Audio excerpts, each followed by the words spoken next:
Welcome back to the channel and welcome back to another edition of the Spurs Chat podcast. As per usual, I'll be talking about everything Tottenham Hotspur, and of course there is a lot to discuss despite it being an international break. I can't even get my words out. I'm feeling so ill right now. I probably shouldn't even be recording this podcast, but we are here. Now, we are live on YouTube, live on X, and also Facebook. So please do let us know how you are feeling right now as a Tottenham Hotspur fan. As per usual, I've got three very special guests with me. Channel regular Craig Dearman is back. Craig, how are you? Yeah, I'm all good. Thank God the international break's coming to an end. Good for England that we've obviously gone back into the Group A and the top group. But I actually quite enjoyed that match against the Irish the other night. But, missing Tottenham, as much as they drive me absolutely crazy, I am missing proper football. And thank the Lord there's no more international breaks till March, I think it is now. So, busy period coming up throughout December and now and into the new year. So looking forward to it. Back also with us is Jonny Hamme, of course, Spurs YouTuber. Jonny, how are you doing? I'm all right. I was just wondering, Craig, what game you were watching. Luckily for me, I missed the first 51 minutes. I was at a friend's. I walked in, and from 51 minutes to the end, it was enjoyable. But when you say proper football, were you referring to us, or were you referring to Premier League in general? Oh, in general, yeah. I thought it was fun. Listen, look, we're all long-suffering Spurs fans on here, but I think we've all got inbuilt Kevlar vests where, it just sort of bounces off us after a while. It's not news to us. It would be lovely to be new to us if we started, going on a run of positive football news, club news for an extended period of time. But alas, it's not to be, and that's why these pods and YouTubes are so good to keep the fans in touch. So thanks for having me on, Chris. Therapy session, exactly. And joining us for the very first time, absolutely delighted to have her here, Kate Boxell from the Perfect Match YouTube channel. Kate, how are you? Great to have you here. First of all, thank you very much for the invitation. Purely by chance, met Chris at the Ipswich game before the game when everyone was in high spirits in the pub. We was all smiling, but didn't see him after all. I might not have got the invite, but I'm good. Thank you. Glad that the international break is nearly over. I hate it. We always seem to lose right before the international break, and we have 2 weeks of meltdowns and toxicity all around the fan base. So hopefully we'll start the weekend off with a good result against a nice, easy game to go back to against Manchester City. So happy days. Kate, before we get into it, talk us through your YouTube channel. Tell us all about it, because your YouTube channel is a little bit different because you run it with your husband. I do. I set it up in June last year as just a girl who loves Spurs, and my husband didn't want to be involved with it, but he's got so much to say about Spurs. He started to come on the channel regularly, and he's the yin to my yang because I tend to be very level, and he tends to think we're going to beat every team 5-0 every week. So we decided to call it the Perfect Match, and it's quite light-hearted. We don't deal in toxicity. We do banter one another. Like I say, he tends to always look on the bright side of life, but I think sometimes that's what you need. Otherwise, we need to opposites attract, let's say. So it's just a good balance and something different, because I don't think there's any other channel where it's a husband and wife. So you get to see live action arguments and everything. It's brilliant. Knives away. Great to have you here, Kate. Kate, let's start the show with you. Let's get your thoughts on the season so far. How you're feeling, right now, because Spurs are sat in 10th in the Premier League table, 3 points away from top 4, 16 points from 11 matches, 7th in the Europa League table, 9 points from 4 matches. We're still in the Carabao Cup quarter-final against Manchester United, still to play in the FA Cup. It's not all bad, is it? No, do you know what? We did a stream today, and it felt like we was in a crisis with the chat and the way everyone was talking. But when you put it into perspective, although our form is poor, there's no denying our form is poor at the minute. Our away form particularly is diabolical, and that is worrying. We are only 3 points off of top 4. We're still in all competitions, which it's been a while since we've been able to say that in November. We're normally out of at least one in the first round. I think the overreaction with Spurs fans is wild. I think sometimes if we lose a game, it goes into complete meltdown that we're rubbish and the manager's a fraud and everything's got to change. And then we'll win a couple and it'll be, we're going to get the quad. You know, there's no sort of in between. I'm a little bit despondent. I was feeling really good. I thought we turned a corner, and then I saw that Ipswich game. And the first time since we've had Ange, I looked at it and thought these players aren't playing for the manager because it was just so bad. I didn't see any effort really from anybody. But Jimbo kept me on my level peg, taking a step back and listened to Jim. And, you know, all teams have off days. I know we've had a few. Obviously, Coventry was terrible. Galatasaray wasn't great. Second half of the Brighton match, Ipswich.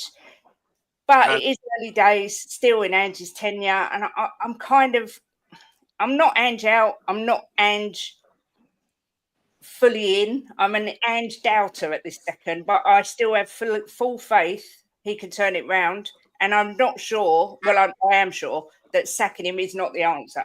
I don't think another change is what Spurs need. We've tried it. It doesn't work. This chopping and changing. We need stability within the club. But I'm just feeling a little bit despondent that we cannot get any sort of consistency. And that's the most frustrating thing within, I think, the whole fan base. And the two sides of the Ange in and the Ange out, which I hate. I hate any sort of division in the fan base. We've got enough with the owners, but it seems to be getting more and more toxic as time goes on.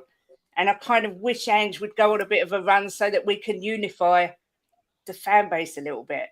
When did you think that changed, Kate? Is it social media that does that? Because I completely agree. In the last couple of podcasts, certainly the ones that Craig and I have been on, we talk about Spurs fans either being up here or completely down there. There doesn't seem to be any middle ground. When do you think that really changed, that attitude of, you know, we've got to win every single match?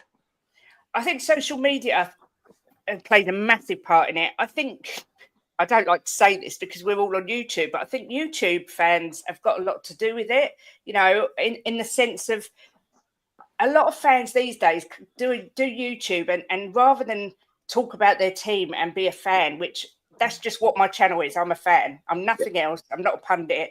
A lot of people want to be a pundit. So they analyse everything and they pull everything apart. They check stats, XGs, this, that. And I know stats are important, but when you're a supporter and a fan of your team, for me, you support your team no matter what. You defend your team. You know, it don't matter if you hate the manager, you back that manager because it's tribal. And that's how I was brought up. And I'm an older fan, you know, I'm 46. A lot of these youngsters... You got to be careful. You're going to get called a happy clapper like me. Oh, I get called out all the time. I don't care. And the funny thing is, on another podcast, I get called negative. So I'm a bit of both. But what I suppose what I'm trying to say is people are scared to say too much on social media because they're scared they get clipped. I don't care. If I say something and it doesn't come true, well, you know, that's just life.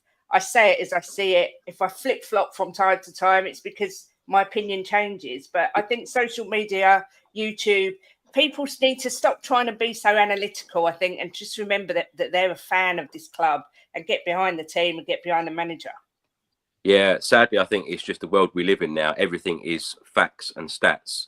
Yeah. And I've got to admit, we're guilty of that. We always put out facts and stats as well. Craig, how are you feeling right now? Are you over the Ipswich game? Yeah, totally. Mostly. Probably, yeah. No, I think a lot of what Kate says is absolutely spot on. I think, you know, I come from I'm a little bit older than you, Kate. Not much. I haven't heard before anybody gives me pelters in the comments, or Chris.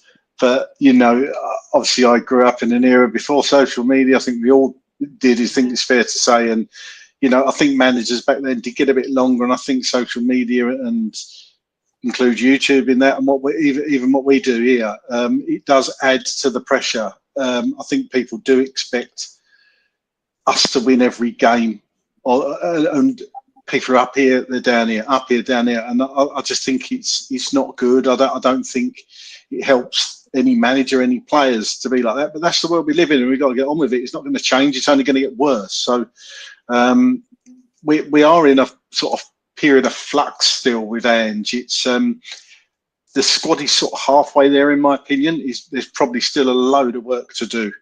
So that's why you're getting these peaks and troughs. You know, when it clicks, like the first half against Brighton and, you know, Manchester United, it really clicks and it looks fantastic. That Mickey van der Ven run for Johnson's goal against Man U was just unbelievable. Yeah. And you've got to think, how many have we seen? I'm trying to ask myself the question, have we seen more good football this season than bad? And for me, it's probably just weighed in the better counteracts the bad. But when we're bad, we're really bad. Like Ipswich, that was bad. We're still going to get matches like that. We've said this from the summer when we were talking. We're still going to get games where we just don't turn up. I personally don't think the players are not playing for Ange anymore. I don't believe that at all. I just think they all decided to have an off day, and it seems, and this comes down to leaders for me. When a few of the players aren't playing well, it needs a leader type to galvanise the team back together, and you're not seeing that at the moment. That is a concern for me, the lack of leadership, and that's what the Romeros, the Sons, the Maddisons should be doing. Obviously, Maddison's not playing very well at the moment. He's not playing to his best, what we know he's capable of doing, so he's not getting in the team. So there's a lot of elements that are still not quite right. But I'm, in answer to your question, I am probably just over Ipswich, and you've got to be, because we've got games coming thick and fast now. So we just, you know, deal with it, put it there as a memory, put it there as a bit of learning and what we can expect when we're not there on our day. But, you know, Ipswich, when you actually look at Ipswich's results, yes, it was their first win, but they've been unlucky at points this season. I'm not saying we shouldn't have beaten Ipswich. Of course we should have done. But I think we went into it too lightly. I think the players took them too lightly and we got punished. Yeah. Kate, I know you said Jim is extremely positive. I tell you, it's like I've written this message myself. I completely agree. Jim has got to come on this channel in the very near future, in my opinion. Oh my God, Jim would love that. Absolutely. Yeah, he's very welcome. He says here, we are the mighty Spurs. If we keep the faith, trophies will come. And Postecoglou needs time. It's only been one season. Sometimes you need to go back before you go forward. I completely agree. We'll talk about Ange Postecoglou in a second. Before we do, Jonny, let's get your thoughts on the season so far, because when I read those stats out, and bearing in mind, had we have won that game against Ipswich, we would be sitting third in the Premier League. Coulda, woulda, shoulda, but didn't. Okay. I deal in what is. And like you, Chris, we're there, the good, the bad and the ugly, travelling. And I feel like we're watching snakes and ladders football half the time. You know, it's going up, and then suddenly hit the snake all the way back down, everything feeling like it's been undone. What's a worrying thing is that we've had a very easy, or should I say, a very favourable start to the season with our fixtures. And when I look at the fact that we haven't played Liverpool, we haven't played Man City, we haven't played Chelsea, you know, we haven't played Forest, or we haven't played Bournemouth. These are going to be hard fixtures. And quite honestly, when you can't finish your dinner against, you know, lesser teams, I would say, then there's a problem. You made a point, Craig, you know, about leaders. Well, I'm very sorry, but when there's no leader on the pitch, in my opinion, I'm old school. I expect the manager who's on the side of the pitch to then engage with his players and try to lift them from the sidelines. I mean, I can't help it. It's something that's really rankled with me from the off. I've put it to one side. And, you know, I thought, listen, I can't keep going on about demeanour and how he's expressing himself, because that's just not enough. Was Ange my first choice? No. Was he my second? He wasn't even in my top 10. But as Katie said, right, I'm a Spurs fan through thick and thin, and I will support him until such time as I feel that it's not going the way that I wanted. I don't feel, had you reversed the season and we'd ended up how we started the first 10 games, I expected the form we've had since Chelsea at home last season till now to be the early days of Ange Postecoglou, and totally acceptable that we would lose games, we would be awful, you know, we would have our odd great game, but then that regression would eventually lead slow progression. What I'm seeing over, well, I think our win percentage, I don't want to go on about percentages again, but I think our win percentage since Chelsea away last season is 36%, which I need to clarify that if that's 100% true. But if you can check that out, Chris, at some point. But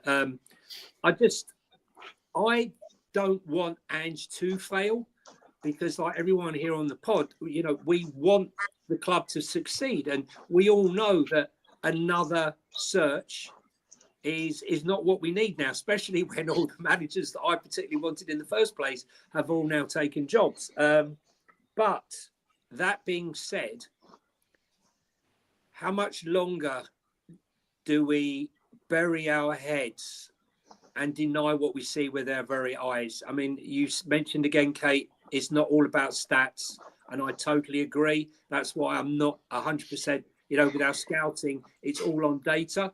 I believe that data and your eyes go hand in hand, or eye and eye, or whatever else you want to call it. But what I'm seeing is not evolving. I don't see evolving. I see us playing in a certain style, and I appreciate that. But other clubs understand how we play, and they have an idea on how to counter us and how to exploit us. And before the Ipswich game, and this is not something I'm saying after the event, because I had a fallout with a few of my friends, I was worried about the Ipswich game, because I rate Kieran McKenna, ex-Spurs boy, and I rated Delap, Murray Hutchinson, and the left-back Davis, and Schmolix. I thought, you know, had some good players. And like what you were saying, Craig, they've been unlucky in a few games. But we were devoid of anything. We had no answer. We had no answer. But I think I don't know about you, Chris, but I thought the Crystal Palace game was even worse. Yeah, it was poor. I just, you know, I don't want to be in this situation. I really don't. But unfortunately for me, I look at things in the cold light of day, and I'm seriously worried about where things are going. And this fallout business isn't the first thing. There were a couple of things the end of last season. Go on, Chris, what were you saying? I was going to say, Johnny, I think it's about managing expectation. And I know a lot of people hate those words about time and patience 100%. With Postecoglou. Surely, Johnny, you're not saying to me about, you know, you're thinking about Spurs should now replace Postecoglou with another manager. Because if you're going to go through this rebuild, if you're going to hit that massive reset button, lose one of your best players of all time in Harry Kane, surely you've got to give somebody, whether it be Postecoglou or somebody else, the time, the patience, the tools, the absolute backing from the board to take this club forward. Because I can't see how we would be going forward by replacing yet another manager. Is that what you're saying? No. What I'm saying to you is that's not what I want to do. But when do you come to the point where you have no choice but to do that? I mean, are we going to look at Areola and what he's done at Bournemouth and how he's developed them over the last 18 months? Or are we going to look at Gedebnin up at Villa and, you know, what he has done over the last 18 months? Yes, sure, it's not perfect. They're only a few points behind us, but you can see the evolution. You can see the progression from 17th in the league to Champions League football, you know, holding their own in Champions League football, beaten Bayern Munich. I can see the progression. All I'm asking for is to see some green shoots. Okay, we see a couple and then we're going backwards. I don't want to sack him right now. But how many more games do you think of, if this carries on, Chris, realistically, can you have before? When you look at Nuno, I know it's slightly different, but Nuno got 15 points in 10 games and got the sack, okay? Yeah. And, you know, he's got 16 points in 11. Yeah. And the question can't be asked. I understand the people who are supporting Ange. And I credit, kudos to you for saying, whatever happens, I'm backing him. But when you are like me and you're getting on those journeys and you're driving hours up to the ground, or you're stuck in traffic 6 hours coming back, and you watch some of the games, Coventry and many others, you do question like what is going on. I understand football, and I think my football knowledge is pretty good. And what I see with my eyes, I question. I'm not asking him to revolutionise how he's setting up. He has made positive. Well, I'm going to leave this on a positive here, right? Because I feel like maybe I've come across as too negative. We've only conceded 2 goals from a set piece, which is a positive. We've scored 7 goals from fast counter-attacks, which is a bit of a miracle because the whole of last season we only scored 3. And I think our best ever is 9 under Pochettino in 2019. So there are positives. Jonny, in the summer, what was your expectation of this season in Angie's second season? And what's your expectation now? Tread water. I expected us to be at equilibrium. A balance. I didn't expect to drop off. I didn't expect dramatic improvement. But when Ange himself said the first season is about them understanding my ethos, understanding my system, and people saying to me, "Oh, but it's all new players," and it's not. No, it's not. The team, most of the weeks, apart from Sri Lanka, is exactly the same team. So that statement doesn't wash. They look confused at times. When it works, it's a thing to behold. As Craig said, it's beautiful. But when it doesn't work, everyone's looking around that pitch. No one has an answer. And this is when you need a leader. Now, there's no one leading it on the pitch. Therefore, it's, in my opinion, up to the manager. I'm not asking him to be Mikel Arteta or Jurgen Klopp, but I do expect him to pull the players aside and rant at them or tell them where you want them. Tell them what's not going right. Not wait to half time when we've conceded 2 goals and we're trying to get back in the game. No, that's not what I expect to see. It's funny, Jonny, because, of course, the Football Insider in the last couple of days reported that Ange Postecoglou's fallen out with at least 4 senior players. Udogie, Vicario, Bentancur and Romero have apparently all been upset by Postecoglou and what he said. I put out on social media, I actually see this as a positive thing because a lot of people say Ange Postecoglou just stands there. He doesn't say a lot to the players. I tell you what, after the Ipswich game, if a manager and the players went into that changing room and they didn't say anything to one another and they just patted each other on the back and said, "Have a great international break. I'll see you in 2 weeks." I tell you, then I'd worry. So I don't see it as a negative thing at all. Kate, talking about leaders, who do you see as the leaders on the pitch for Spurs or in the dressing room? First of all, just to quickly go back to something Jonny said, talking about stats and stuff. It's very hard in context. I see a lot of people comparing Ange to Nuno, to Conte, to Jose, to, his losing ratio and this, that and the other. People forget they had Harry Kane. Now, yes, we weren't a one-man team, but Harry Kane bailed us out of so many games where we were abysmal, but he would come up with a late goal. And you can't put that in stats. That's why sometimes stats can be misleading because you haven't got the context. Regarding leaders, I think we're lacking leaders completely. When we went to Ipswich, we was right by the goal. So Vicario was screaming at the players, but no one seemed to be taking any notice. I think Romero's head's been turned. I don't see him as any sort of leader on the pitch. I don't see Maddison as any sort of leader. I think Sonny brings something to the pitch that no other player has. He's got an aura about him, maybe because he's been at Tottenham so long. But do I think he's got the leadership qualities to sort of get hold of players to pull them over the line? Probably not. And the only player I see that I could foresee as a leader is Kulu or maybe Porro, because I just see that the passion in them and that they shout and Porro is always, geeing everybody up. But I think we're lacking leadership there. And I hear Jonny, it drives me insane when Ange stands on the sideline with his hands in his pockets doing nothing. And I'm sick of people telling me that's Ange's way. I don't like it. I don't think you have to be Arteta or Conte and go crazy, but do something. Because you're standing there. Okay, he does have moments. He does have moments. He does, but they're few and far between. And I think sometimes you just, even if he turned around to try and get the crowd up, anything, sometimes it looks like he's stuck in the headlights, literally.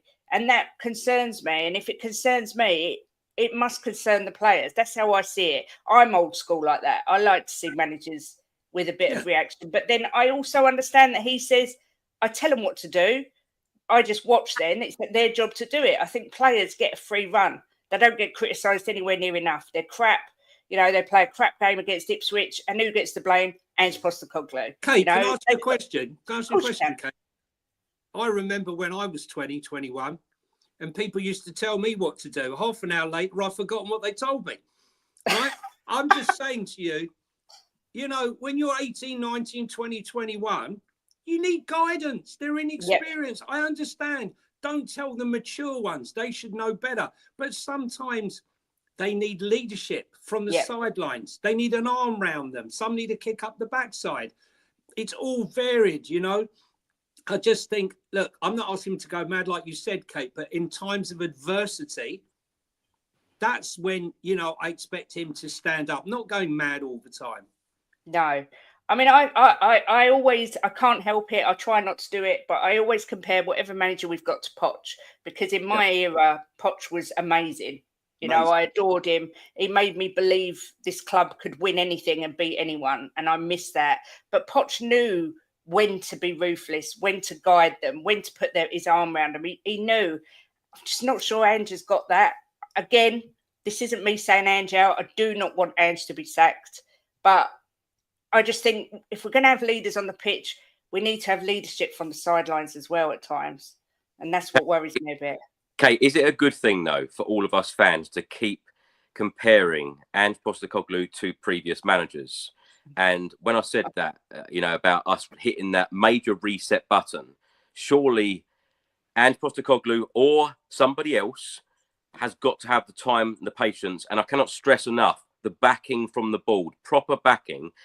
In terms of transfer windows, upcoming transfer windows, players for now. Of course, a lot of people during the summer transfer window, they said it's all well and good having all these youngsters in. I think it's fantastic for the future. But of course, you need players for now as well.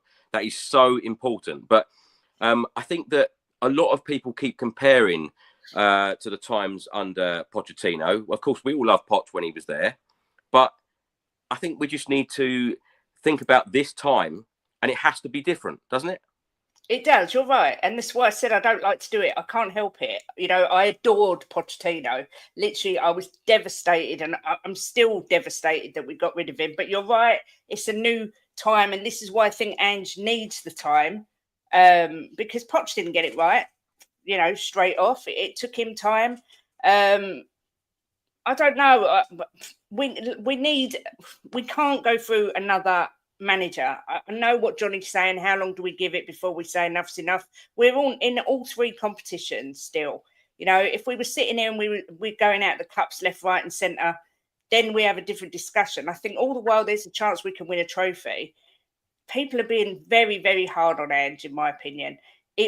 We haven't got Kane to bail us out, and he did bail us out many times. I think he papered over the cracks. I think getting to a Champions League final made people think we were better than we were. And I think expectations went through the roof. We need to understand where we are in the food chain. And I know I've been criticised for saying that because they say, but the Tottenham motto is to dare is to do. Yeah, I hear you. And I get it. But we are still not ready to compete with the likes of Manchester City, Arsenal, Liverpool at this time. We've got to start again. Oh, come on, Jonny. Come on. I was joking. I was just, listen, the thing is, what I find difficult, Chris and Katie and Craig, is that it's very difficult on social media to be critical of Ange without everyone straight away saying, well, you must be Ange out, because you're not allowed to criticise. And I think people need to differentiate between the two things, I've been Spurs fan for long enough to know that if we do this search all over again, it's going to be a disaster, scurrying around, who's free, who's available, who will take a low wage or whatever it is. I don't really want to go through that. But at the same time, you know, we want him to succeed. But at the same time, there is a limit. And, you know, the questions are starting to be asked. But, you know, we're Spurs. You know, we go now and we beat Manchester City, we beat Man United and we beat Fulham. Suddenly it's all a forgotten memory until we hit the snake and slide all the way back down again. Hopefully we're not, and we're on an upward trajectory. Yeah, and I don't think we always need to be put in boxes as well, whether you're in or you're out. You know, Correct, just have opinions. Correct. Craig, let's come to you. Former Spurs goalkeeper Paul Robinson on Ange Postecoglou, he said Ange could lose his job in February. If Spurs drop out of cup competitions and it doesn't look like they're going to compete for European places, he could lose his job before the end of the season. Would that be fair? Because how are you giving someone time and patience if it's going to be such short term like this? And what are your expectations for this season? I think it would be unfair if we look, unless results make his job completely untenable. If we went on a run and we lost 10 games in a row, then clearly something's not quite right, and Levy'd have to do what he does. But if you're having a rebuild, I mean, how many rebuilds have we had? Seriously, and how many of them have actually worked? None of them, because we haven't given people. Well, to be fair, we knew Mourinho weren't going to stick around for long. We knew Conte. We knew what we were getting when we got Conte. They were both win-now managers, and neither of them won. All right, you could argue that till the cows come home about Mourinho getting sacked before a cup final. We will never know how that would have gone down. Conte, we always knew the second season he was going to explode and things were going to go badly wrong. But you could see the cracks appearing. So neither of those win it for the long term. We finally got a manager where he is a project manager and people are talking about sacking him. I haven't seen, all right, I've been frustrated at certain results, quite a few of our results, but you're still not allowing the process to run its course. You have to give the guy until at least the end of the season, then reassess, because he's had 2 full seasons then. And what do I expect from the season? Just progression. I want to see progression. I want to see him competing into the latter stages of cup competitions and pushing our way up that league and getting more consistency. Yeah, more consistency like we did have under Poch. I know we talk about Poch a lot on here, but it's not a bad yardstick, is it? So that's for me. I want to see more gelling in the team. I want to see progression. I want to see more consistency. And with that, if we get that, I'm going to avoid using the T word, but we'll hopefully be pushing on into the latter stages of these competitions and actually, have a chance, because previous seasons we've looked miles off it. And at some points this season we looked miles off it. Some points we've looked like the best team in the Premier League. So it's the up and down that drives people mad, I think. And I totally get what Jonny's saying. You guys go all over the country watching them, and it's just bloody disheartening. It's bad enough watching it on the telly, let alone having to go hundreds of miles up and down the country and all around Europe, spending your hard-earned money and being served up some of the performances we've had this season. It's hard. It is hard. And then obviously we come on here and we have to dissect it, and sometimes it's cathartic, sometimes it's not. And we're a tough watch sometimes, but we're the best team in the world to watch the others. So there's no happy medium with Tottenham. We know there's going to be bumps in the road. Ange Postecoglou said that a number of times. But Jonny, let's come to you on this then. Progression. I just want to add something there. The ironic thing is, the one person that wanted a project, to start a project, who asked for the project, was the one man who never got it, and that's Pochettino. Yeah. He said, we need a new project. He asked for the new project. And quite honestly, I think had he been the man that we asked and got the project, even if it was a slow drip feed, I think he could have been the person, and we might have been having a very, very different conversation about where we are today. I know it ended not so well, but when I look back over the last few years, nothing really matches the joy that I had in that period with Pochettino. And I just feel that it was an opportunity that Levy really did miss to embrace and reward a guy who took us from nowhere to somewhere.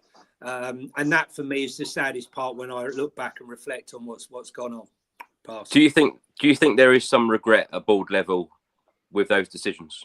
I have no doubt. Not that he would voice it, but I think yes, because I think Pochettino had a hideously hard task at Chelsea. I mean, the players were coming in, week out, and look what he did. He still managed to get them in Europe. And I think, going to America was just to maybe get away and get some fresh air and get away from the environment of what he's been in with. I personally would have loved to have seen him back at the club. I know he'll never go back, but I think he would love the kids that we've got now. Could you imagine him, Chris, with the kids that we've got now? The youth. Yeah. He'd absolutely love it. Absolutely love it.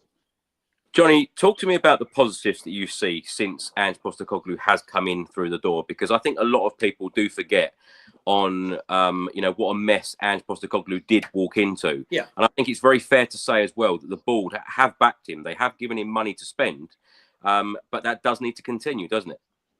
It does. Archie Gray was my number one target last January, along with Adam Walton. So I was very happy that we signed him.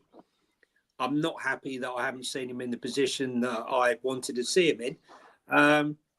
But Andrew said himself, he doesn't expect to be around the club to see the progression of these kids, like Archie Gray and half of them, Marky Moore and the rest, to actually see. Now, whether he knows that's just the natural thing of being a manager and you don't last very long. Well, no, half the fan base have sacked him already. Well, yeah. But, he also moves on after 2-3 years. He moves on very quickly. He hasn't stayed anywhere for longer than about 2 or 3 years. So I think he's trying to install some positivity. The only thing is, the guy that turned up in those first 10 games, we all loved. He bounced into the room. He was cracking jokes. Yeah, I learned everything off of Pep. All the banter that he had. Now I've just got a guy who stares at looking at the floor. I think he's got a floor obsession. I don't know whether he could be sponsored by Ajax or someone. Jonny, come on. I think that. I think it's fair to say he walked into a very, very difficult job. He did. And I think that his problem, his biggest issue is of his own making, I think, half the time. I thought that he would be more experienced with the press, having dealt with some of the issues that he had in Australia with press guys. You read the book, I'm sure, and a lot of the issues he had in Australia. So I thought in those first 10 games, here's a guy who knows exactly how to deal with the press, which I really liked. And I thought that was a breath of fresh air.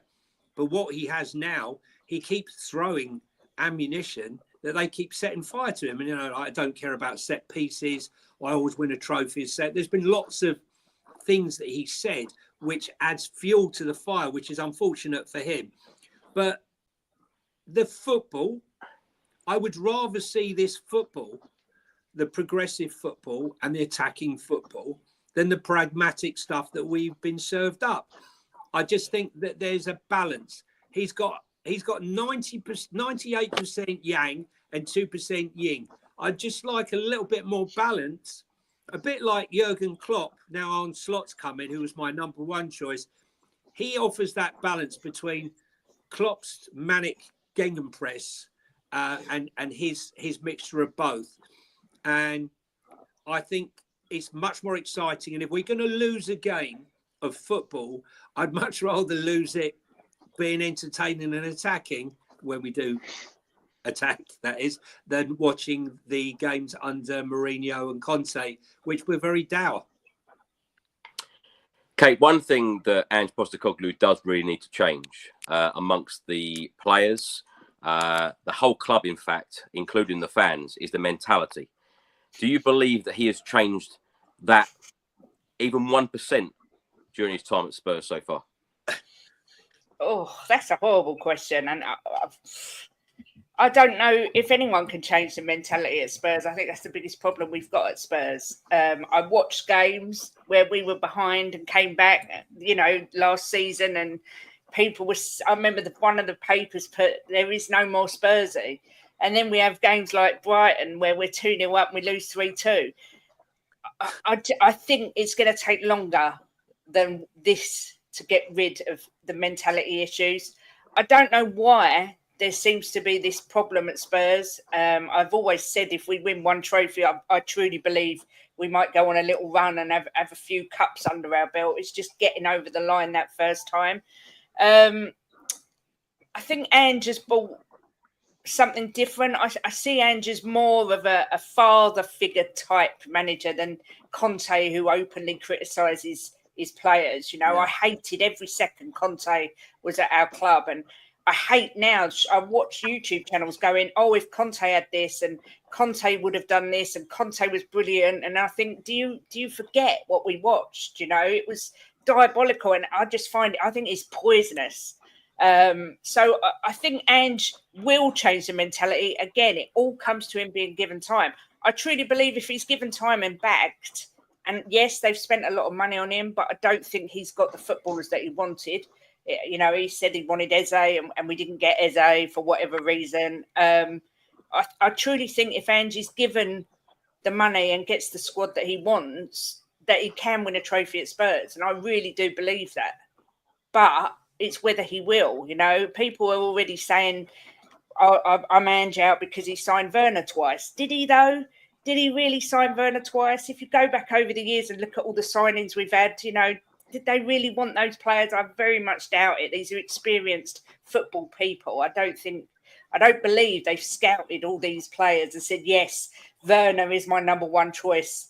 I think until Levy takes a little bit more of a step away and lets football people do the football negotiations, we're always going to have this discussion, whether it be Ange, whether it be Graham Potter. It doesn't matter who's in charge. I think a lot of it comes down to the fact that Levy needs to step away a bit more from the footballing side and let others take charge of the transfers. But it's highly unlikely he'll ever do that, because he said he's going to do it before and he doesn't. He's a bit of a control freak on the quiet, I think.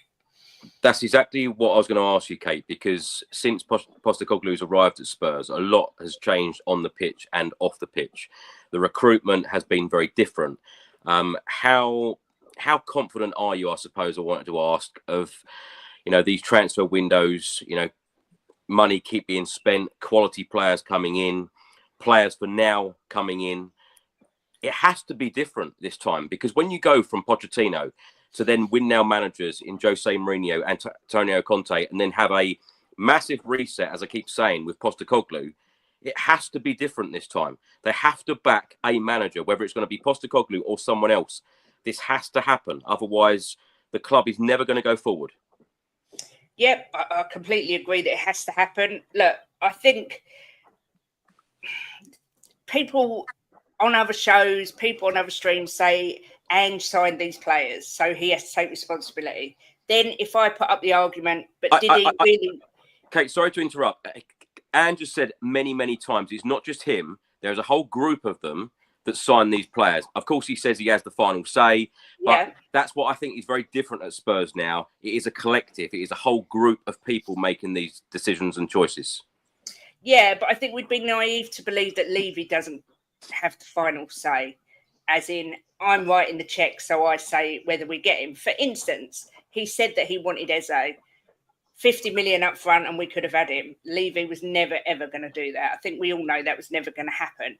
And I think it's true. He might have a list, Ange, and Timo Werner may have been on there in 8th place. I wanted 1, 2, 3, 4, 5, 6, 7, 4, 8. Levy comes in and says, well, we can only get you the one that's number 8 on your list. And Ange can then turn around and say, well, I did want him.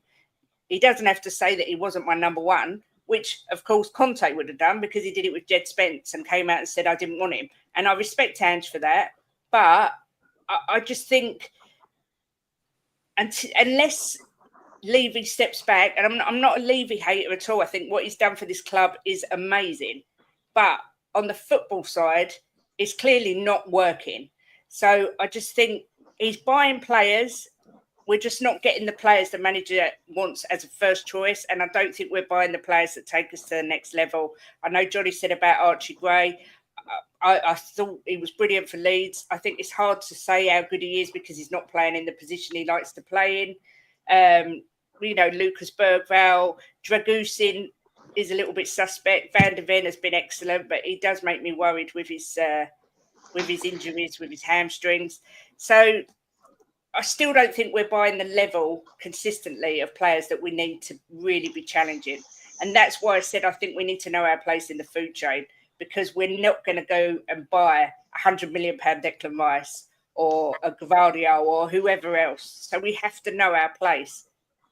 Can I just throw in, Kate? Sorry, I just wanted to throw in, Kate. Ange never wanted Eze, and Ange and Spurs never bid for Eze, right? That's just the fact, right? And I know it's been stated otherwise, but it's just not true. Okay, I think as you quite rightly said, Chris, this is done by committee between Lange, the man who's still around, and others. But Ange has the final say as to the position that he wants, that he feels that he needs, and the player that he needs. And he stated that many times. Yes, they scout, and he tells them the type of player that he's looking for and the qualities he's looking for in the player. And then he has to speak to the player because, as we all know, so many times, we look at a player and then find out that the content of his character is not what it's all about, as we found with Ndombele. So Ange does have a lot to say for it. But he's saying the good, the bad, and the ugly, because there's other players who we've been linked with, who he hasn't gone for, which they said they had. Conor Gallagher, though, he 100%, but he was never coming here. He was never coming to the club. Yeah, I think it's fair to say with Eze, I think it was more the fans wanting Eze than 100%. Yeah, 100%. Craig, how would you rate the transfer windows under Ange Postecoglou so far at Tottenham? Probably about 6 out of 10 for all of them as an average. I just don't think we've done enough, but that's typical Tottenham. I don't think we've done enough I can't remember the last transfer window. I sat back and with my hands behind me and thought, yeah, do you know what? We got a chance this season. We've done enough. But is that football fans period? I don't know. I don't know. I think probably a lot of teams would think that, but I certainly don't think we've done enough this summer. What I would say about transfers is we were told by Ali, that's come on here a few times, a Celtic fan, good friend of mine, Ange does not necessarily, and on the whole, does not buy world-class stars. He does not. He does not want them. He's not interested in them as much as the fan base want them. The Ezes and then the Grealishes and all that. Ange will not go out and get them as much as we want them, because like that Fukahashi, Kyogo Fukahashi from Celtic, not many people have heard of him, and he's not the most prolific striker, but Christ almighty does he work. And Ange loves players that work hard, and it would be players from lower leagues, from far-flung leagues around the world. He will not give lists of about 8 or 9 players to Langer or Munn or whoever. He'll have a very, very concise list, a small list of players, and if we can't get them, he won't have them. And that is fact. That is how Ange operates. So as much as we want the superstars, as much as I will sit here and talk about Eze and the likes till the cows come home, and how much I think we need 3 proven, ready now stars to change this team, that's my opinion. Ange will not do it. Ange will not have those players. So we can ask all we want, but I just can't see him coming through the door.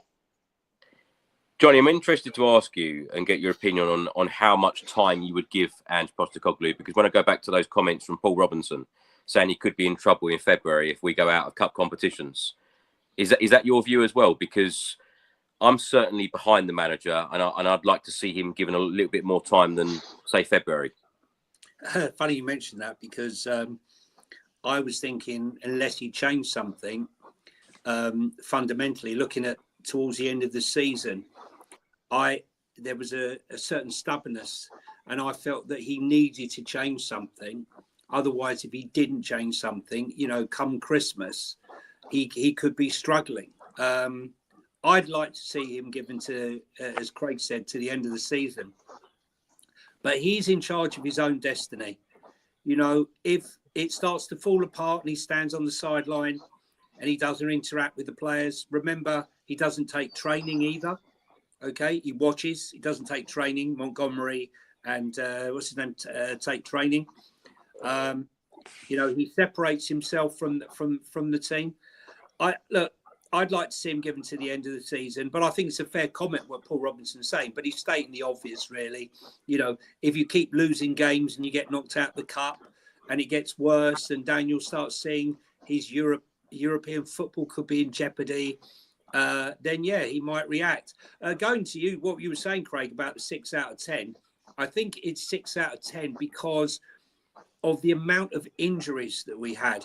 I think right now, and if he had Richarlison, Odegaard, and half the other players that have suffered, I mean, we've really, really suffered badly through injuries.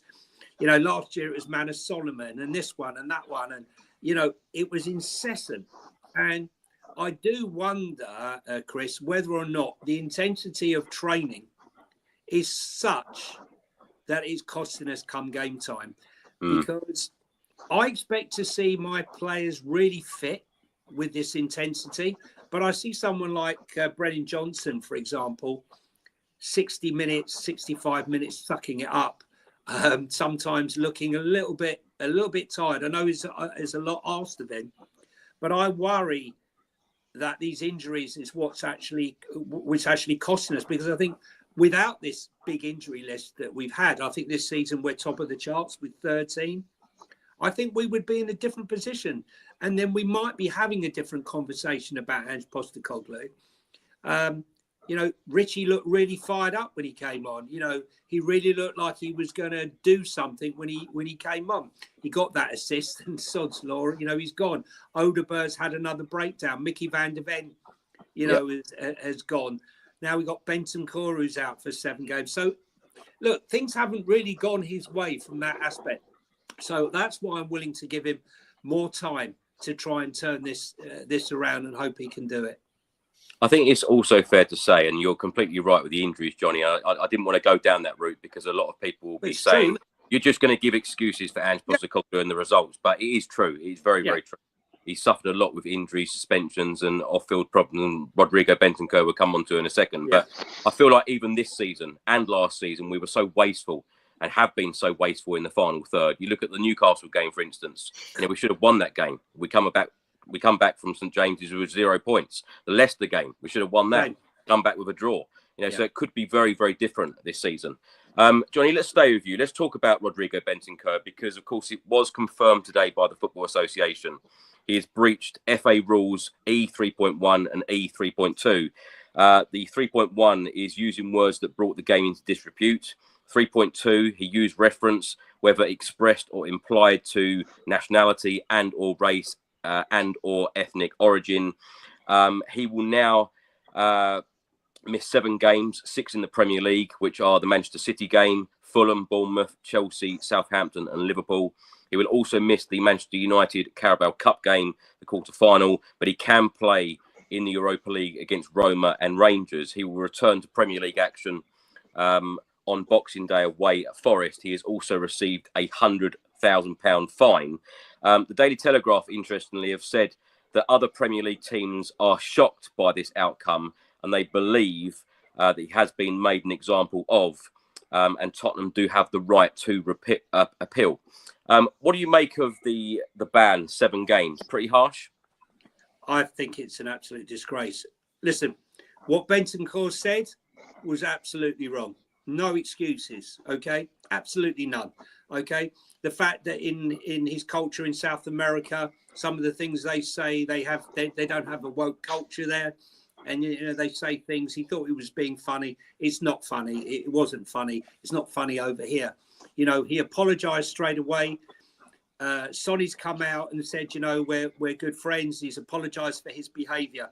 What I think is the disgrace, though, is that he has been done on a technicality. Enzo Fernandez did just as bad, if not worse, in singing a song, a racial song, for everyone to hear. But the difference is he was on international duty. And because he was on international duty, the technicality takes him out of the jurisdiction of the FA. But because Bentancur was in Uruguay and wasn't on international duty because he has a ban, and he said that, he's liable for that 7-game ban. I think it's outrageous because, why is FIFA or UEFA or whatever governing body, why are they not intrinsically linked that if a player says something of that ilk, like Enzo Fernandez says, that they can't enforce a ban, just like they did with Fabio Paratici, on him breaking the rules and enforcing it into our league, that they can't do the same with Enzo Fernandez. I think, yes, he should have got a ban, but I think a 1-game ban or a 2-game ban and £100,000, I think £100,000 on top of it is overly excessive. I think he's been made an example. And what pains me the most is that here is a guy, he's one of my favourite, I got to be honest with you, bar Harry Kane, before he got injured, Bentancur was my favourite player. Yeah. He's just unbelievable. He's the engine room. And to see him coming back over these last few weeks, and the joy to actually see we've got our Lolo's back, and he's instigating stuff and he's moving the ball.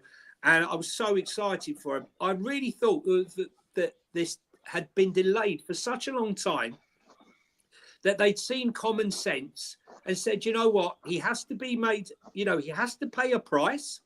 He's done everything. He's done everything that's been asked of him. He didn't wait 2 weeks to make an apology. He did it straight away. He contacted Sonny. Sonny'd spoken up for him.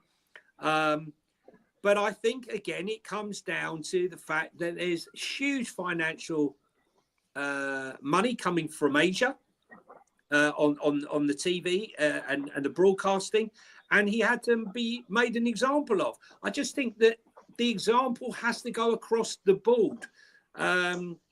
I think, what's his name?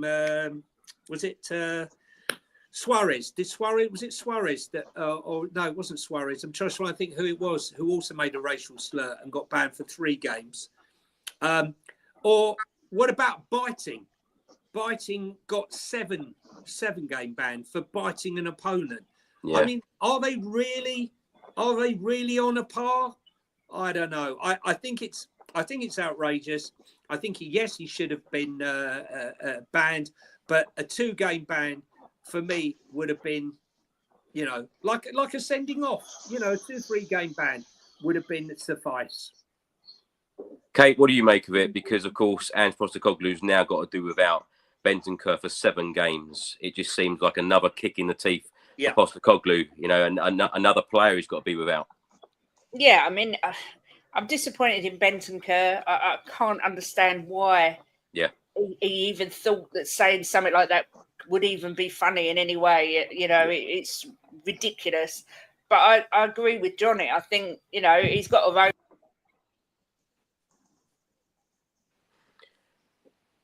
Oh, you just hit your mute button, Kate. I thought I did. Sorry.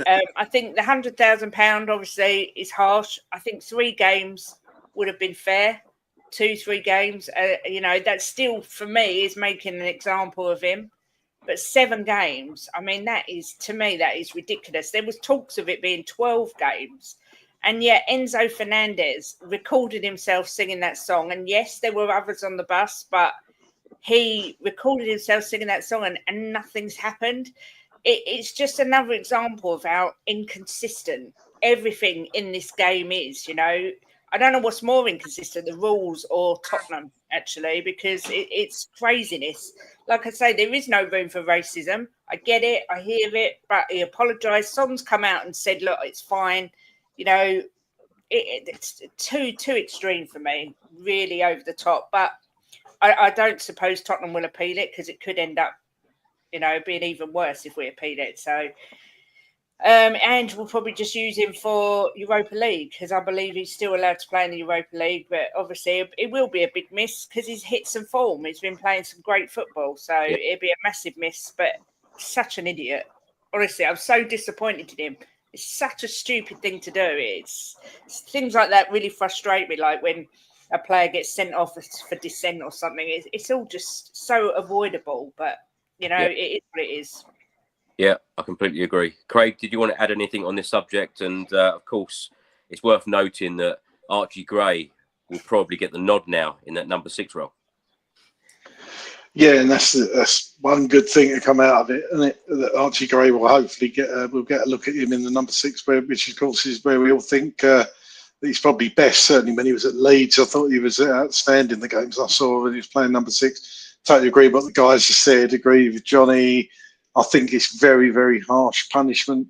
But look, I'm not sticking up for Bentancur, as everyone said. It was absolutely stupid what he said to allow yourself be recorded as well. We all know, we've seen recently with David Coote, why you shouldn't let yourself be recorded saying stupid things.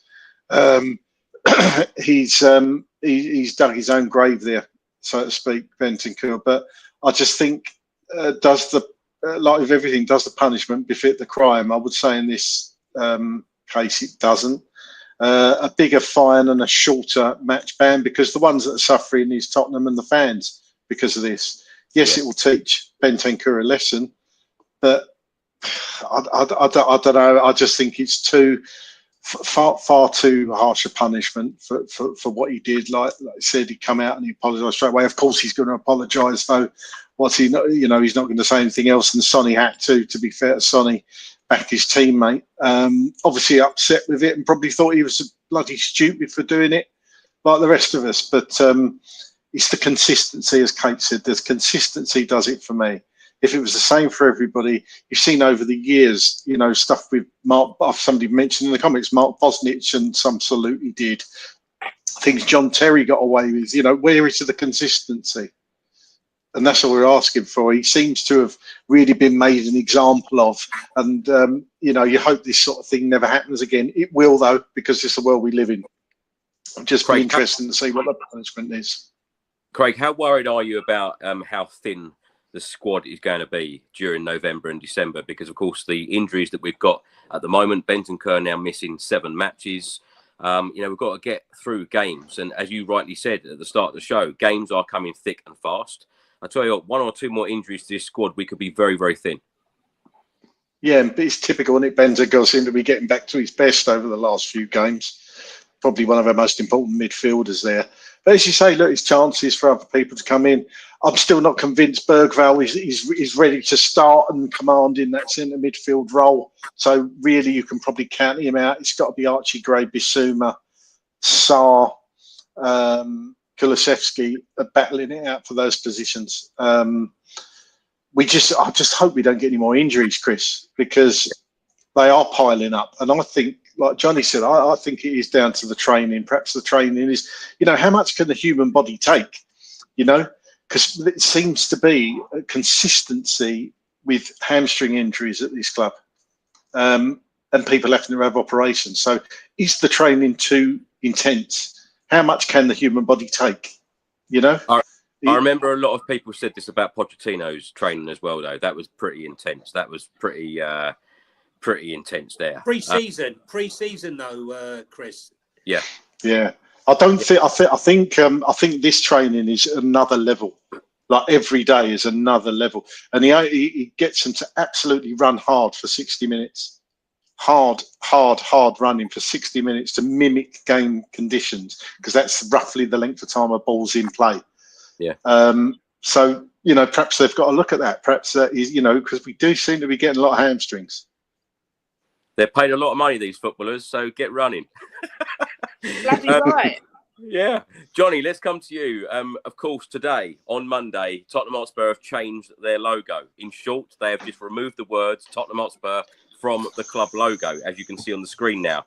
In a short club statement, it said, "We have removed the curved Tottenham Hotspur text from beneath the cockerel. This enables us to increase its scale across environments and stand proud as a true icon for the club." What do you make of this move from the club by removing the word Tottenham Hotspur from the logo? It's in my opinion, the cleansing of this club. I'd like to highlight something else that was said, actually. We are proud to unveil a remastered brand identity, embracing our rich history, embracing it, and unmistakable heritage, which seems to have been nowhere around anywhere. Created with the input of over 300 players, staff and fans to fully understand what Tottenham Hotspur means to them. Our new identity enables a more playful, daring approach for the club's brand across the multitude of platforms. Well, I'm sorry. If you spoke to 300 fans, speak to 30 fans, speak to 3,000 fans, I'm going to remove Tottenham Hotspur from our logo, right? No. How about no, right?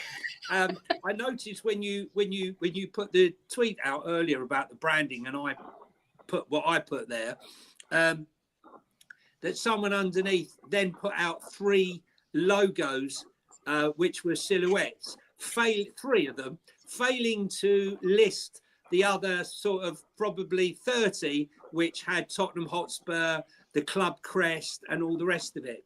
Listen, Chris, I don't want to get started on this, but I very much believe that when you go down to the stadium, it's about the heritage of our club. Okay, it's not just the stadium. I'm not interested in a stadium. I was brought up the stories of Bill Nick, you know, the double team, and all the stories, even before I was even born, after Rose, pushed and run, and all of this, all of the stories, the history of our club.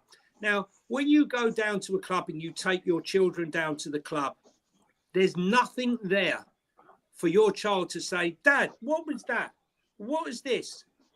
If I had a picture of Bill Nicholson, or sorry, a statue of Bill Nicholson at the club with the gates, and I see that, and my son says, or my daughter says, "Who's that?"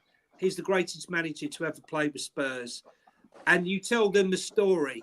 Now, at Arsenal, don't like to bring them up, but I think they now have 6 statues from, you know, of their greats. Yeah. You know, I see today, in fact, you posted it, Chris, on your Instagram today. Harry Kane got a statue from his old youth club down in the East End. Now, it's a fantastic gesture for someone like Harry. Okay, I'm not saying Harry should have a statue right now. He's still playing football, but I think that the whole thing is about our DNA. There you go, right?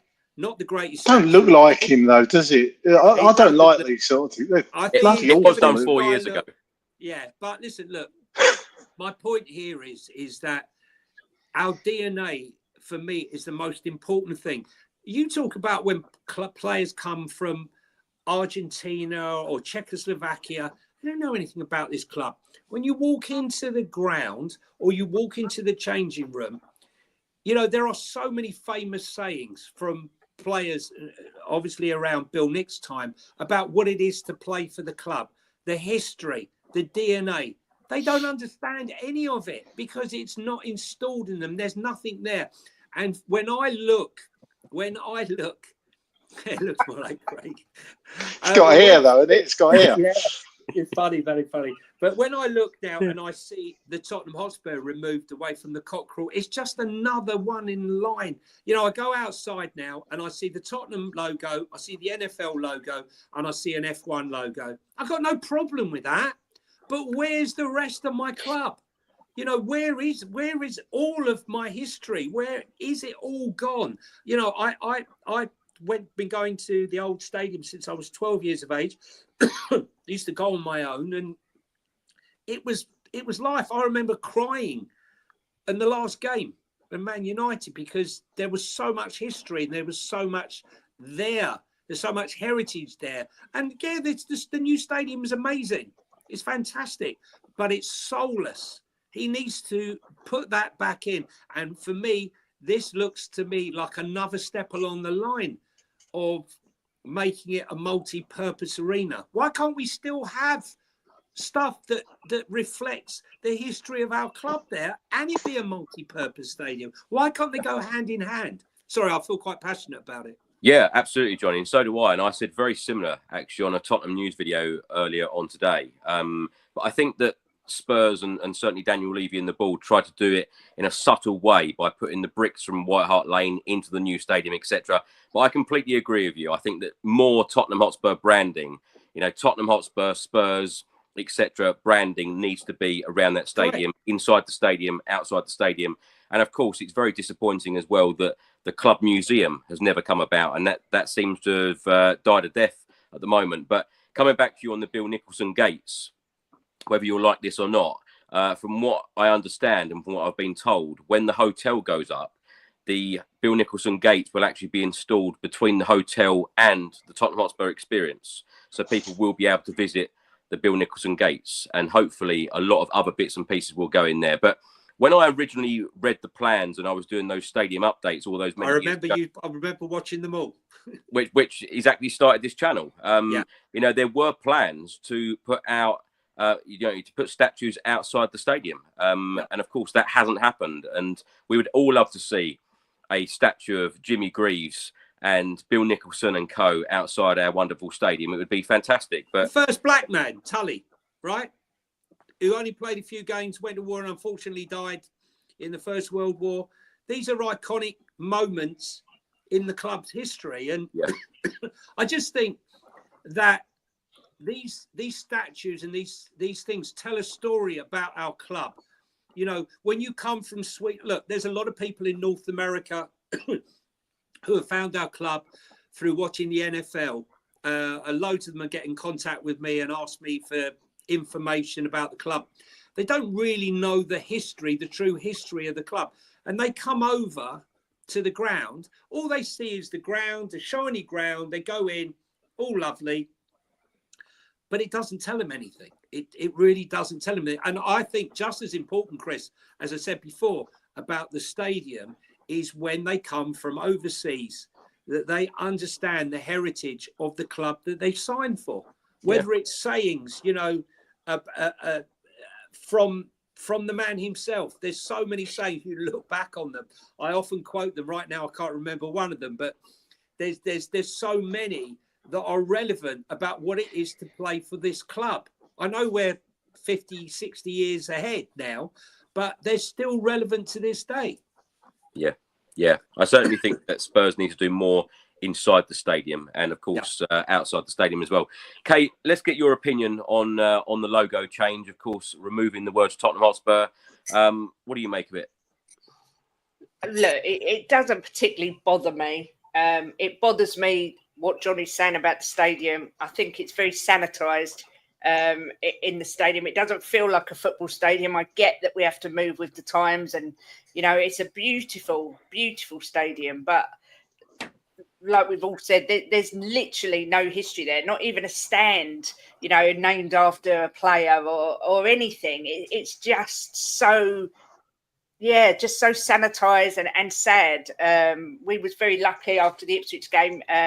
Mickey Hazard took us up to meet Ledley and Ozzy. But even when we went up to the premium section, it just doesn't feel like Tottenham Hotspur Stadium, as beautiful as it is.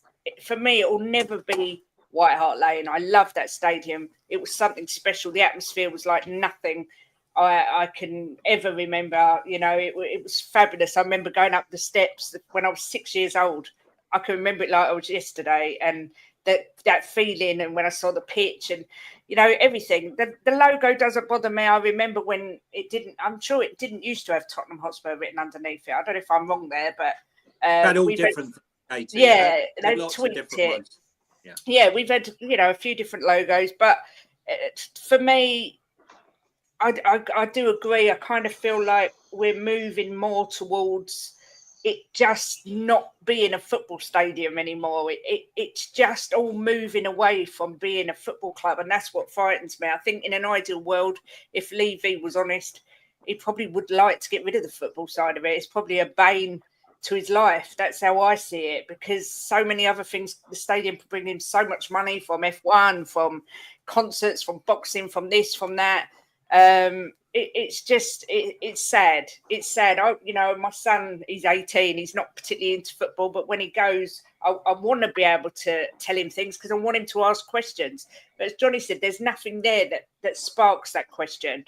It's just so sanitized. It's such a shame. And, I hope the club listen to the fans for once and change it and bring some statues and name the stadium. I mean, the stadium's not even got a name yet. It's crazy. And I was noticing at the Ipswich game, the adverts around, on the boards where they go around. I don't know what advert it was for. I can't remember, but it was red. So the whole stadium at one point just had red going all the way around it. And it looks so wrong. This is Tottenham. We're never red, better dead than red. And we got red everywhere going around the stadium. So it is a shame. I know a lot of people had a problem with the NFL sign going up. I've got no problem with it. Like Jonny said, I haven't got a problem with it. It all brings money into the club. But please, I think we need to just remember that this is primarily a football club. And it needs to reflect that. We've got a great history. We should be proud of it and showing it off. Kate, have you gone to the Tottenham Hotspur Stadium to watch any of the other events, such as in rugby or no? Have you done the Skywalk? Nope. I'm scared of heights, so no. But I have done the tour. Yeah. But even the tour, it just, I don't know, it feels cold in there. White Hart Lane felt like home. This just feels like it could be Wembley. It's just a stadium. It's not the same feeling. I can't explain it. It's just I grew up with White Hart Lane and it's special to me. And it feels too bland, too neutral. I don't get that. Where I walk in and go, I'm so proud to be a Spurs fan because of the stadium. Yes, it's beautiful. It looks lovely, but I want to see more of our history in that stadium. I think the club would probably be very unhappy to hear those views because I think that they feel that they do a lot of work to make that place feel like home. Craig, what would you like to see change at the Tottenham Hotspur Stadium to make it feel more like the old stadium? Because I completely agree with Kate and Jonny about, statues, the fact that it used to say THFC inside the stadium. I know that that's probably not going to happen with us having the other events inside the stadium. But what other small and minor changes would you like to see happen there? Well, firstly, I doesn't really bother me that Tottenham Hotspur's been taken from the bottom of the cockerel, because a lot of the things you look at, it's just the cockerel anyway, whether it be on the website, on shirts and stuff like that. That doesn't really bother me. I know exactly why they've done it. It's because we had this conversation earlier. Big brands, this is what they're going for. Big brands like McDonald's, you see the M, you see the golden arches. You don't need the word McDonald's underneath it. You see the Starbucks logo. You know what that is. I'm sure we've all played the logo games on our phone. You know what they are, and that's kind of what they're going for. So the removal of the word Tottenham Hotspur, it doesn't actually bother me. What does bother me is I think they could have easily put THFC or Coys on that massive south stand, because people saying about the branding on it, there's arses on seats most of the time, so you're not going to see them anyway, and it would not have hurt to do that. You've got the cockerel above on the south stand. That I don't think it's the original one is in Lily White House, isn't it? But they obviously had the cockerel remade a bit bigger as well. But personally, I know what you guys are talking about. I don't know whether at the stadium, whether I've missed it. I know we used to have, this is my club, my one and only club at White Hart Lane on the old South Stand. I don't think it's there anymore because we've got the LED boards. Things like that. Naming of stands I'd like to see, like the Bill Nicholson stand or the Jimmy Greaves stand or something like that. But certainly for me, statues, Bill Nick statue, Jimmy Greaves statue, that would be a definite nod to the past. So I do get what you're saying. I think personally, when the stadium reopened in 2019, a lot of people I certainly spoke to said it still felt like home. It still felt like White Hart Lane. So I don't know what's changed. I think a lot of the time people see the fan base has changed because we get more day trippers come in and the atmosphere is just not there. For me, that's probably the major thing. That stadium can be so loud when the crowd get up, but it can also be so quiet. We need that to be a cauldron. We need it to be like Galatasaray is what we need. And look, our home form isn't that bad this season at all, but we need that to be a fortress, and we need the crowd to get behind. And I think sometimes when things aren't going well, at least not just Tottenham, you need the crowd to push the players on, and the players need to get the crowd up. So it's kind of works hand in glove with each other. So that's what we need to get back. That atmosphere that we used to have at White Hart Lane that used to make it so special. Perhaps it's not possible at these new type of stadiums. We did need the new stadium. I miss White Hart Lane, of course I do. And like Jonny, I had a tear in my eye when that last game, and the everlasting image which will stay with me forever was the great bit of camera work where Poch is standing there looking up. There's a rainbow in the distance and the camera's just panning round, and you can see what it meant to him to be part of that club, and that will stay with me forever. And that was the moment when, obviously we were going to Wembley. The stadium was almost demolished the next day. I don't quite know how they did that. It seemed to be rubble within a week.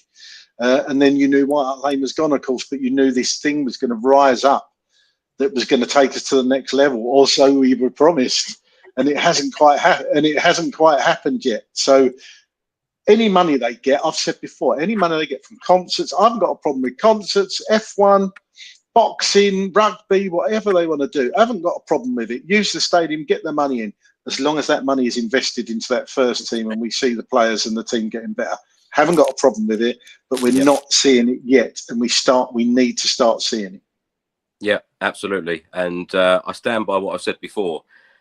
Two of the best atmospheres I've ever witnessed at the Tottenham Hotspur Stadium were the two boxing fights that I went to. Incredible. You would hope that atmosphere could be replicated in football matches. Of course, that Spurs-Arsenal game when we thumped them 3-0 under Conte, that was exceptional. But that needs to be all the time, not just for one-off matches. Jonny, let's come to you. Let's talk about the Harry Kane statue.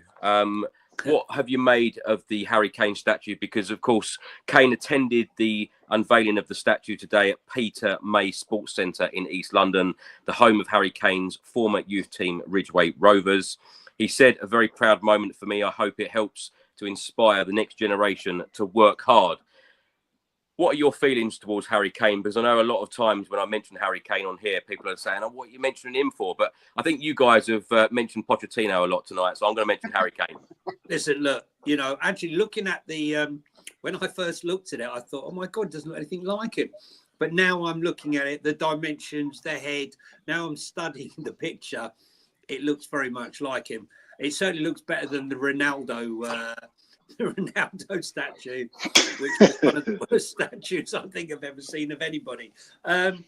Look, he's done a fantastic job. I met his dad when he was when they just done Murals had just done the mural of him at Spurs, which is another thing.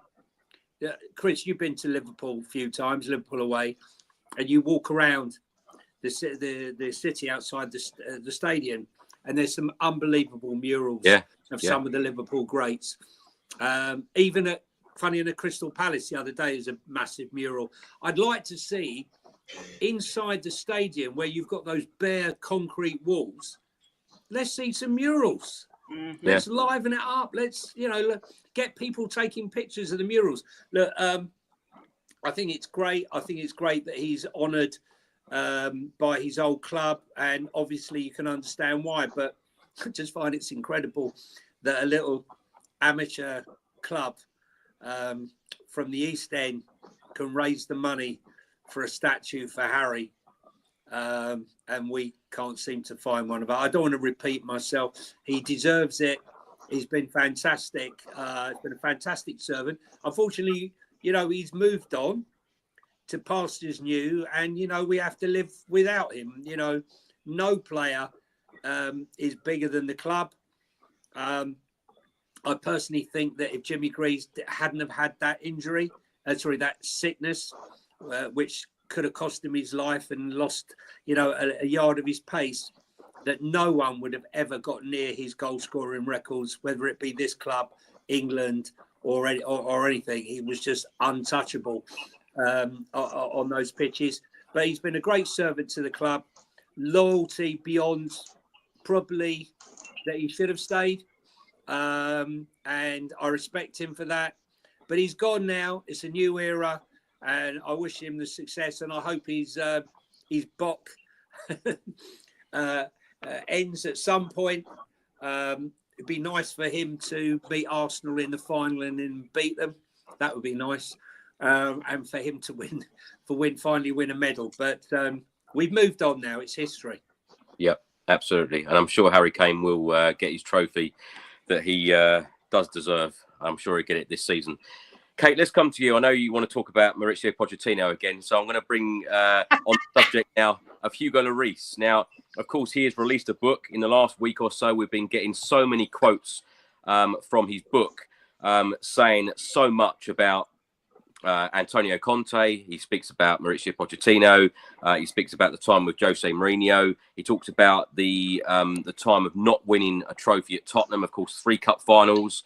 We failed to score. What have you made of all these comments that Hugo Lloris has come out with? Because I've seen so many Spurs fans actually slate Hugo Lloris, saying, well, he wasn't a leader with what he was saying. And of course, he talked about the watches as well. I don't know whether you've seen all these quotes about the watches with Daniel Levy. I have seen them. I think it's really disappointing from Hugo Lloris that he's resorted to saying these things to sell his book. You want to know the truth? If he felt this way, if he got a watch with Champions League finalists on the back and he thought it was bad, then give it back and move on. Don't wait years after and then, I was going to swear then, diss on your own club that you're supposed to have captained and played, for years for. I think it's very disappointing, disingenuous. I just think I don't like it. I think it shows a complete lack of respect for Tottenham. We paid his wages for years. I always loved Hugo. I had a lot of respect for him. But, if you didn't like it, don't take it. Don't take the watch. Don't wait years to leave and then slander the club that paid your wages. It does not sit well with me at all. I was one of these who said that he didn't get the send off he deserved, but I've lost a hell of a lot of respect for him. I think old legends such as Ledley King, for instance, you'd never hear bad mouth in our club, and saying such things. And I think it's appalling. You want to know the truth, and really disappointed from a guy that played for us for so many years, that I had nothing but respect for, and defended on many occasions, to literally sell us out to sell his book. Just, really poor. Kate, I'm going to paraphrase here, but he basically said if, he don't know what would have happened if we hadn't have moved to Wembley Stadium, because, of course, we were unbeaten in that last season at White Hart Lane. The players were ready to win. Mauricio Pochettino was ready to win. Do you believe if Spurs would have stayed at White Hart Lane for another season, do you think it could have been very, very different? 1,000,000%. 1,000,000%. I think if we'd have stayed at White Hart Lane for another season, and Poch, he warned, he said that he needed a rebuild, that we needed a project, and when he was refused it, that it was going to be tough. If that money had gone into the squad, I think, like Jonny said earlier, we'd be having a completely different conversation. I think we was 2 or 3 players away from being the best team in the country. And now we're 10 players away from being the best team in the country minimum. We were on the brink of something exceptionally special. But I get why Levy said we need to move to a new stadium, but it's all empty promises, because it hasn't taken us into the next level on a football level. It has on a corporate level, but not on the football level. I would have much rather stayed where we were, invested that money into the squad, and I truly believe we would have won the league by now, minimum. I tell you, that's another thing that I think a lot of people forget, the fact that Pochettino didn't spend a penny in multiple transfer windows, 518 days, in fact, moved to Wembley, dealt with all of that situation, still took us to a Champions League final, and then sacked in that November after. I just felt like he had so much credit in the bank to... He deserved that rebuild and that backing. Craig, what have you made of the comments from Hugo Lloris? Does any of them surprise you? Yeah, pretty much echo what Kate said. Look, you're going to get controversial stuff come out in a book because he wants to sell copies, and what sells copies a bit of controversy. People ain't going to buy a book if there's nothing in it, if it's all nicey stuff. What I'll say about the what? I'll put all the interesting bits on X. You don't need to read the rest. No, I won't. I'll give it a miss. Yeah. The thing is, what gets me about the watch story is the engraving on the back. It is a bit strange. I mean, I thought the watch, to give every player a watch, was a nice touch in itself. I thought that was really good. But personally, I wouldn't have engraved it with Champions League finalists. It's almost something like you give to kids a sports day or like a tournament, isn't it? Like, just for competing. So it doesn't set the right mental image for me. If you want to engrave something on the back, put Outer Esfacia on the back or To Dare Is To Do or whatever. But I personally wouldn't have engraved it with that. I just thought that was a bit of an odd thing to put on the back of a watch. But yeah, he's obviously a bit bitter probably with the way it ended at Tottenham. I probably agree about White Hart Lane. We were certainly ready to win. Oh, obviously over 2 seasons, I think 16, 17, 17, 18, unless I've got that the wrong way round. Might have been 15, 16 as well. Over a 2-year period, if the league had been over a 2-year period, we'd have won the league because we got the most points over those 2 seasons, as we all know. Brilliant players. I sort of saw clips of Dele Alli, obviously Pomp scored a goal for England around that time, and you forget how good Dele Alli was. I think, look, Poch was a brilliant manager for Tottenham. I think there was a certain element of luck as far as Levy was concerned that he got somebody so good as Poch to come in.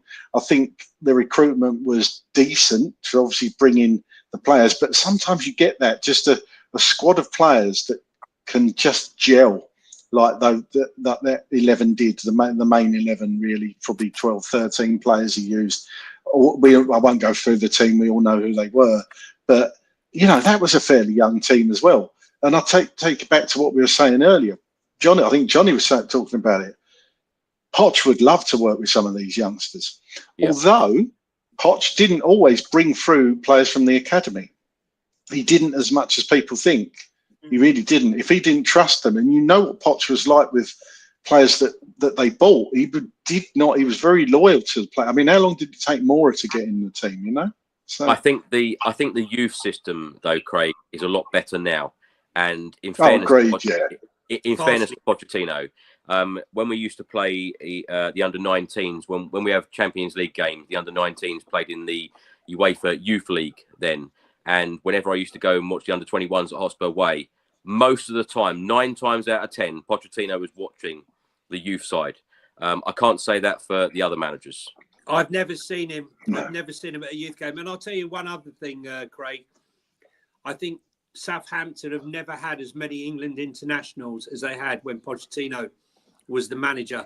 The amount of players that he brought through from the youth academy, because Southampton had an amazing academy. The one thing I wanted to see in the book, Chris, that I wanted to hear about was the big bust up with Sonny. Yeah. We all saw that in the changing room. But this is the thing, Jonny. I think that, these bust ups, I think they're very normal. I think that it has all been blown out of proportion because I think most of us have played a sport at some point in our life. And I've seen bust ups, at Sunday League. It's just correct. It's just what happens. I think if every reporter reported on every single bust up every time it happens, they'd be reporting it every week because that is normal. And when you're a winner and when you want to win, of course, you're going to question everything in the changing room. And I think that's very, very normal.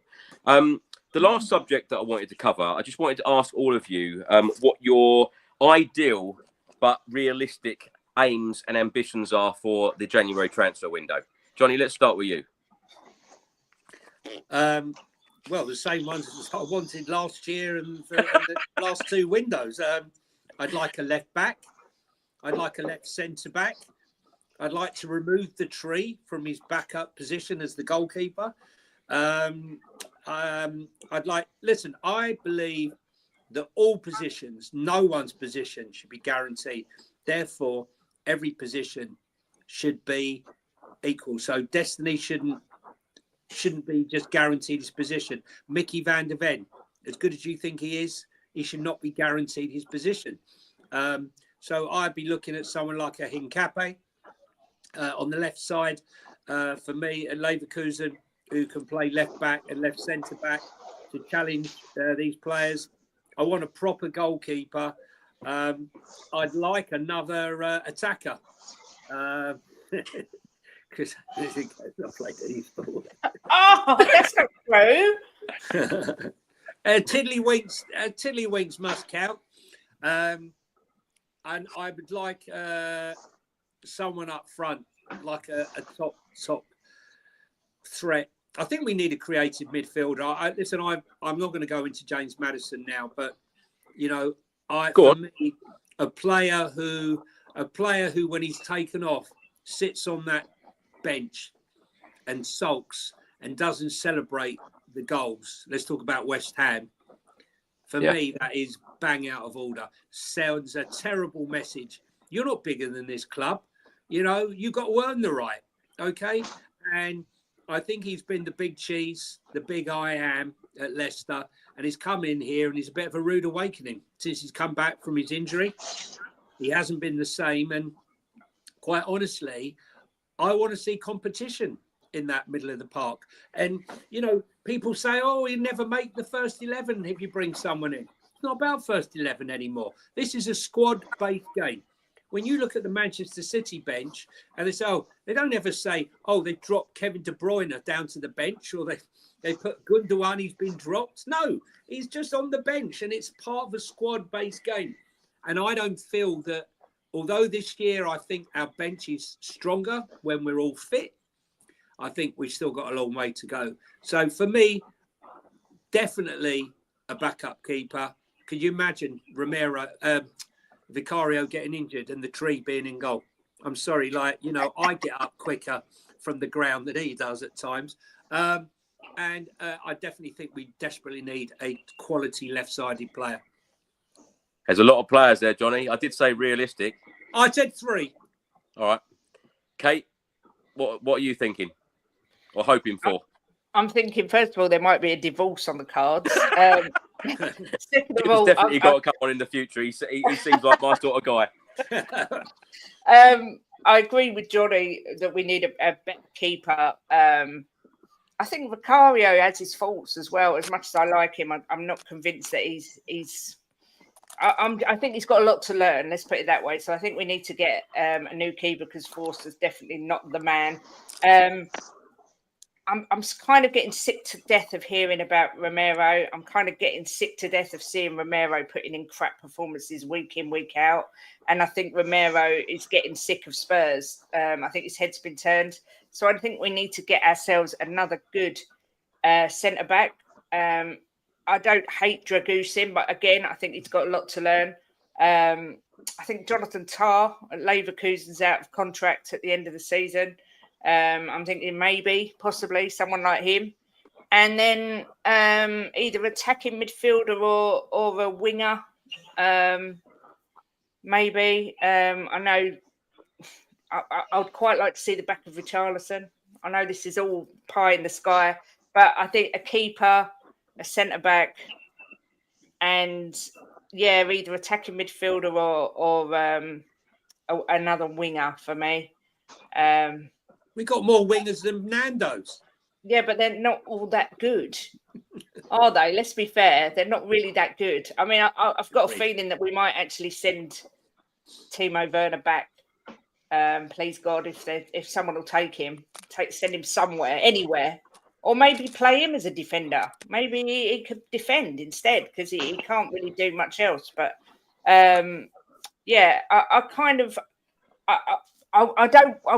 obviously I can see Jacobs in the chat, who's Cutie Romero's #1 fan. I kind of want him out of my club. I'm not going to lie. I think his attitude's starting to stink the place out a little bit. And I'm not just referring to the articles that are coming out.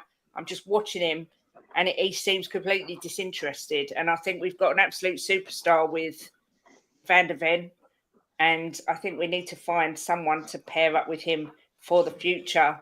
But that's just me. Maybe a lot of people probably disagree with that because I know Romero's a popular figure, but he just doesn't do it for me. I'm not convinced. Craig, before you give me the answers about the transfer window, what Kate just said there about Romero and more importantly, Dragushin, have you been impressed with him, or have you been surprised by his performances in the Spurs shirt? Dragushin? No, I've never been convinced since I first saw him play, to be honest. I don't think he's as good as his agent makes him out to be. I think that's the politest way of saying it. He's not a bad player. He's not bad as a backup. We've had worse, certainly. We have. But I don't think he's quick enough to play in this system. I think he'd probably do well in a Conte-type team or a Mourinho-type team. I'm just not convinced this system is getting the best out of Radu Dragushin, because when he plays for his country, he does look like a much better player, to be honest with you. As for what we need, I don't think we're going to go in for a keeper in January unless we get one and send him back on loan.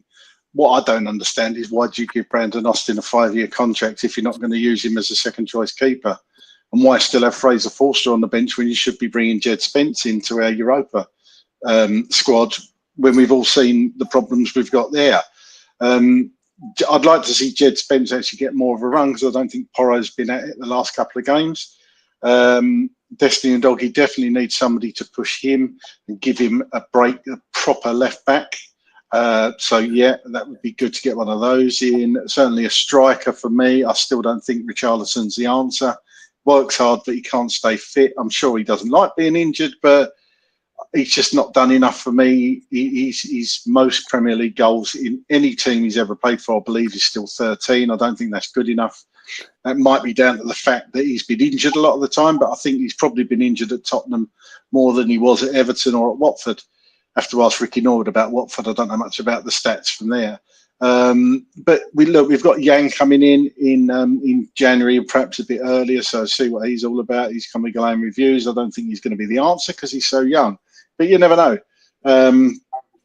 I don't think Vuskovic is coming till the summer. I thought he was coming in January, but I believe it's the summer.